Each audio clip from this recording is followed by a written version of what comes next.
शिवपुर गांव में रामू नामक एक किसान अपनी पत्नी सुधा के साथ रहता था। रामू बहुत ही गरीब था। रामू आलू की खेती कर घर चलाता था। उसी गांव में लाला नामक एक जमींदार रहता था। वो गांव के सभी किसानों के आलू खरीद उनको शहर में ऊंचे दामों में बेचता था। रामू भी लाला के पास अपने आलू बेचने जाता था। एक दिन रामू लाला के पास आलू बेचने जाता है। लाला कुर्सी पर बैठे बैठे हिसाब गिन रहा होता है। लाला, मुझे मेरे आलू तुम्हें बेचने हैं। गांव में सभी किसानों के आलू तुम ही खरीदते हो, मेरे भी खरीद लो। हाँ ठीक है, कितने आलू हैं तुम्हारे पास? लाला, ये लो एक बोरी आलू। ये लो 1000 रुपए। लाला, इतने सारे आलू के बस 1000 रुपए? हाँ तो क्या 10,000 दूं? अरे यही भाव है मार्केट का। बेचना है तो बेचो, नहीं तो जाओ। अच्छा ठीक है, मैं बेच रहा हूँ। लाला ऐसे ही गांव वालों को बेवकूफ बनाकर और उनकी मजबूरी का फायदा उठाकर सस्ते में आलू खरीदकर शहर में उन्हें अच्छे दामों में बेच खूब पैसा कमाता। थोड़े दिन बाद रामू फिर कुछ आलू लेकर लाला के पास बेचने पहुंचा। लाला, मुझे ये एक बोरी आलू और बेचने हैं। हाँ ठीक है। रामू लाला को आलू की बोरी देता है और लाला बोरी लेकर रामू को 800 रुपए देता है। रामू 800 रुपए देखकर बोलता है, ये तो 800 रुपए ही है।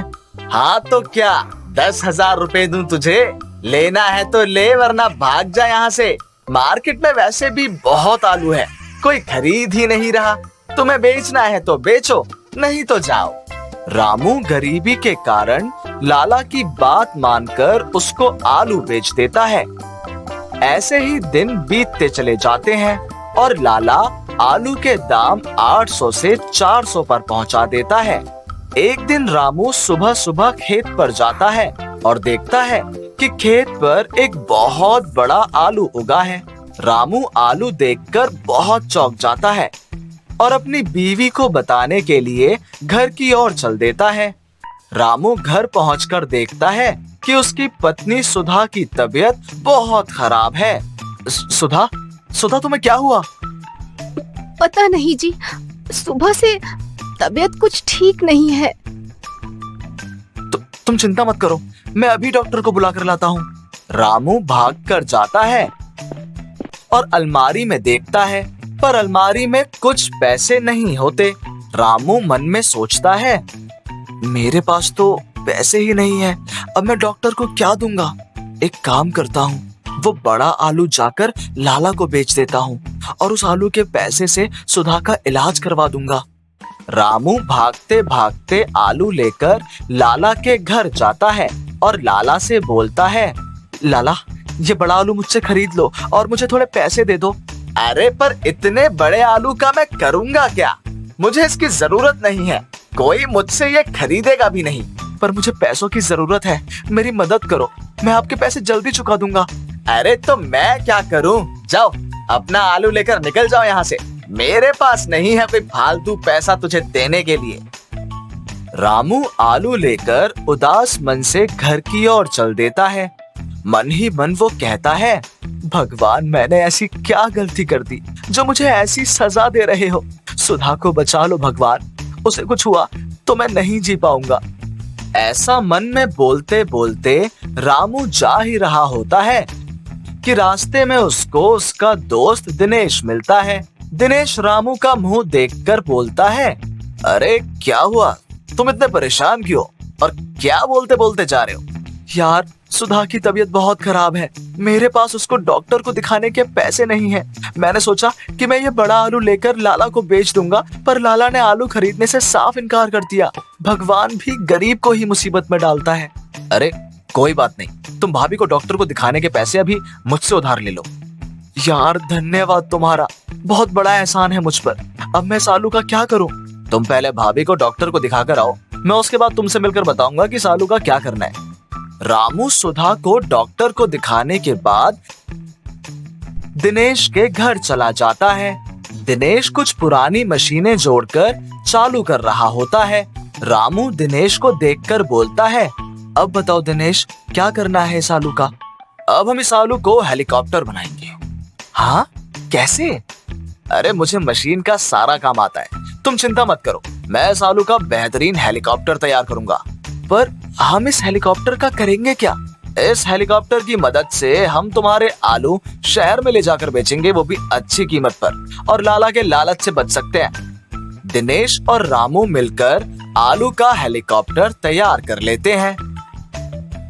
दोनों उसे गांव में उड़ाते हैं और ये देख सभी लोग हैरान रह जाते हैं कि आलू वाला हेलीकॉप्टर।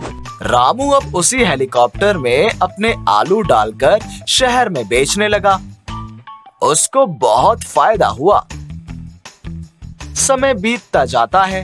अब जो लोग लाला को आलू बेचते थे, वो सब लोग रामू और दिनेश को आलू बेच अच्छा मुनाफा कमाते, और रामू और दिनेश भी सबके आलू हेलीकॉप्टर से बेचने शहर जाते और अच्छे पैसे कमाने लगे। इस बात से लाला को बहुत जलन होने लगी और उसने आलू के हेलीकॉप्टर को चुराने का प्लान बनाया। रामू को बहुत घमंड है ना, इसके आलू के हेलीकॉप्टर पर आज रात के बाद नहीं रहेगा। लाला एक दिन रात को रामू के घर गया।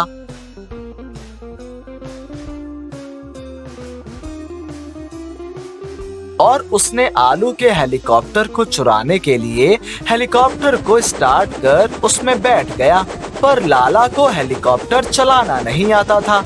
इस वजह से हेलीकॉप्टर हवा में घूमने लगा। लाला जोर जोर से चीखने लगा, अरे अरे कोई तो बचाओ मुझे, अरे कोई रोको इसको, अरे अरे मुझे निकालो इससे। लाला की चीख सुनकर रामू और सब लोग बाहर आ गए। लाला हेलीकॉप्टर सहित नीचे गिर गया। लाला को गिरने की वजह से बहुत चोट आई। लाला ने रामू के सामने हाथ जोड़े और उसे बोलने लगा, मुझे माफ कर दो रामू, मैं तुम्हारे इस हेलीकॉप्टर को चुराना चाहता था, मैं लालच में अंधा हो चुका था। लाला की बात सुन और उस पर तरस खाकर रामू लाला को माफ कर देता है, और लाला आलू के हेलीकॉप्टर के डर से लंगड़ा लंगड़ा सा दौड़कर वहां से भाग जाता है। वहां खड़े सब लोग लाला पर खूब हंसते हैं।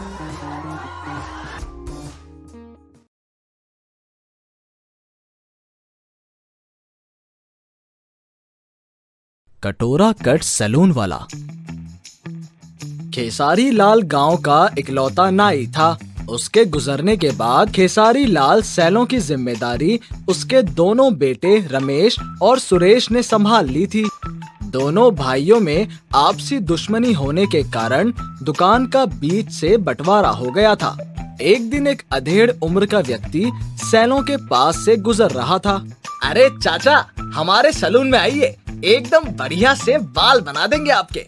अरे चाचा, चालबाजों से सावधान, आप हमारे सैलून में आइए। अरे हम आपके इतने बढ़िया बाल काटेंगे कि आपकी बीवी देखकर खुश हो जाएगी। अरे हमारी बीवी तो है ही नहीं, आज हमें लड़की देखने जाना है।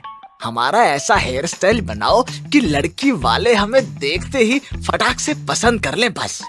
एकदम जितेंद्र जैसे बाल बनाएंगे आपके, माँ कसम लड़की आपको देखते ही फौरन हाँ कर देगी। चाचा रमेश के सैलून में बाल बनवाने चले जाते हैं। ओहो चाचा, स्प्रे का पानी खत्म हो गया है, हम 2 मिनट में पानी लेकर आते हैं। इतना कहकर रमेश पानी लाने चला जाता है। तभी मौका पाकर सुरेश वहाँ आ जाता है और चुपके से चाचा के बाल पर ब्लीच लगाकर वहाँ से भाग जाता है। रमेश जब पानी लेकर वापस आता है और चाचा की हेयर कट करने लगता है तो अचानक चाचा के सारे बाल सफेद रंग के होने लगते हैं। अरे अरे, ये क्या किया तुमने? मेरे तो सारे बाल सफेद हो गए।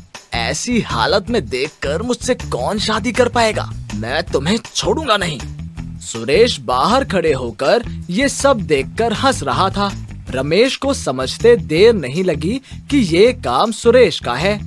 आइए चाचा मेरे सलून पर, मैं अभी इसे ब्लैक डाई कर आपकी हेयर स्टाइल एकदम झकास अनिल कपूर की तरह कर दूंगा। चाचा रमेश का सलून छोड़कर सुरेश के सलून में चले जाते हैं। रमेश मन ही मन ठान लेता है कि वो इस बात का बदला जरूर लेकर रहेगा।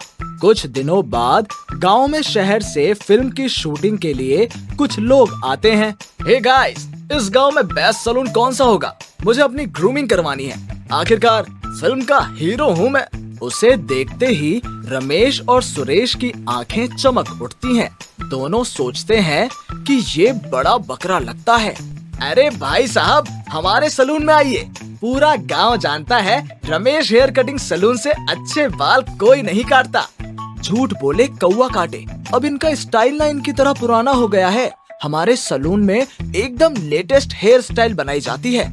आप हमारे सलून में आइए। मुझे एकदम स्टाइलिश और डिफरेंट लुक चाहिए। हाँ, हमारे सलून में सब होता है। हम आपको एकदम इतना बढ़िया हेयर स्टाइल देंगे कि आपकी मूवी सुपर हिट हो जाएगी और आपके पीछे फीमेल फैंस की लाइन लग जाएगी। रॉकी सुरेश के सलून में चला जाता है।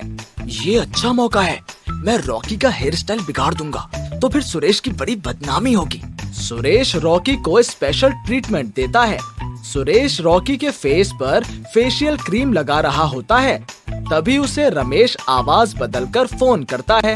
हेलो सुरेश, मैं रोज की खबर अखबार का पत्रकार बोल रहा हूँ। मैंने सुना है फेमस फिल्म स्टार रॉकी तुम्हारे सलून पर अपना ग्रूमिंग करवाने आए हुए हैं। मैं तुम्हारा इंटरव्यू पेपर में छापना चाहता हूँ। मैं आपका गांव के दूसरे छोर पर इंतजार कर रहा हूँ। मेरा इंटरव्यू, वो भी अखबार में? मैं अभी आता हूँ। जैसे ही सुरेश सलून से बाहर जाता है, रमेश वहाँ आकर रॉकी के बाल बनाने लगता है। रॉकी के चेहरे पर क्रीम लगी होती है, इसलिए वो कुछ देख नहीं पाता। रमेश एक कटोरा रखकर रॉकी का बाल कटोरी में काटकर डाल देता है। सुरेश जब वापस आता है और रॉकी का हेयर स्टाइल कटोरी कट में देखकर समझ जाता है कि ये रमेश का काम है। सुरेश रॉकी का अच्छे से फेशियल वगैरह कर देता है और जब रॉकी खुद को शीशे में देखता है तो बहुत गुस्से से लाल हो जाता है। यू इडियट, ये क्या कटोरा कट कर दिया तुमने मेरे बालों का? मैं ऐसे कैसे पब्लिक के सामने जाऊंगा? सर, आपको पता नहीं है, ये लेटेस्ट हेयर स्टाइल है। हमारे गांव में बच्चा बच्चा यही हेयर स्टाइल करवाता है। आपको यकीन नहीं होता तो खुद देख लीजिए। सुरेश कुछ लड़कों को चॉकलेट का लालच देकर कटोरा कट हेयर स्टाइल कर देता है और उन्हें सुरेश की झूठी तारीफ करने के लिए बोलता है। वाह वाह, क्या हेयर स्टाइल है, आप एकदम हीरो लग रहे हो। मैं तो आपका अभी से फैन हो गया। आप हमारी इंस्पिरेशन हो। आप कटोरा कट हेयर स्टाइल के ब्रांड एम्बेसडर हो। ऐसा क्या? तुम सब कहते हो तो ठीक है। रॉकी खुश होकर वहाँ से चला जाता है। बाकी लोग भी रॉकी का कटोरा कट हेयर स्टाइल देखकर वैसा ही हेयर स्टाइल बनाने सुरेश के सलून में पहुँच जाते हैं। रमेश जब सुरेश के सैलून के बाहर भीड़ खड़ी देखता है तो उसे लगता है कि ये लोग सुरेश को मारने आए हैं। लगता है फिल्म स्टार रॉकी गुस्से में सुरेश की धुलाई करने के लिए इन सब लोगों को बुलाकर लाया है। चलो चलो चलकर देखते हैं, कम से कम एक दो हाथ तो साफ कर लिया जाएगा। रमेश जब वहाँ पर पहुँचता है तो देखकर चौंक जाता है। मुझे पता है फिल्म स्टार रॉकी का कटोरा कट हेयर स्टाइल तुमने मुझे बदनाम करने के लिए करा था, लेकिन तुम्हारी वजह से आज मैं इतना फेमस हो गया। ये सारे लोग मुझसे कटोरा कट हेयर स्टाइल बनवाने आए हैं। रमेश वहाँ से चला जाता है। रमेश बहुत सोच में पड़ जाता है। मेरा सारा दांव उल्टा पड़ गया। मुझे कुछ नया हेयर स्टाइल निकालना होगा, वरना ये सुरेश हमारे सारे ग्राहक मार लेगा। रमेश सुरेश के सलून के बाहर जाकर जोरों से चिल्लाने लगता है। उसने अपने सर पर डबल कटोरा कट हेयर स्टाइल बना ली थी। डबल कटोरा हेयर स्टाइल, डबल कटोरा हेयर स्टाइल, सिर्फ आज के लिए डबल कटोरा कट हेयर स्टाइल बिल्कुल फ्री। सभी लोग मुफ्त बाल कटवाने रमेश की सलून पर पहुंच जाते हैं। रमेश सभी का डबल कटोरा कट हेयर स्टाइल बनाने लगता है। धीरे धीरे रमेश का डबल कटोरा कट हेयर स्टाइल बहुत फेमस हो जाता है। ये खबर रॉकी तक पहुंचती है। एक कटोरा कट हेयर स्टाइल ने मुझे इतना फेमस कर दिया, अगर मैं सच में डबल कटोरा कट हेयर स्टाइल करवा लूं तो मैं कितना फेमस हो जाऊंगा। रॉकी अगले दिन रमेश के सैलून में जाकर डबल कटोरा कट हेयर स्टाइल बनवा लेता है। सभी लोग रॉकी के हेयर स्टाइल की बहुत तारीफ करते हैं। आज मैं तुम लोगों की वजह से इतना फेमस हो गया, इसलिए मैं चाहता हूँ कि तुम दोनों मेरे पर्सनल हेयर ड्रेसर बन जाओ। अब मैं सुरेश के साथ काम नहीं करूंगा। मुझे भी कोई शौक नहीं है तुम्हारे साथ काम करने का। अरे यार, अगर तुम दोनों साथ काम नहीं कर सकते तो फिर जाने दो, मैं किसी और को अपना हेयर स्टाइलिश बना लूंगा। कुछ देर सोचने के बाद सुरेश रमेश रॉकी का ऑफर मान लेते हैं और दोनों भाइयों की तरह साथ में काम करने लगते हैं। दोनों भाइयों में झगड़े की सुलह हो जाती है और दोनों बहुत फेमस हो जाते हैं।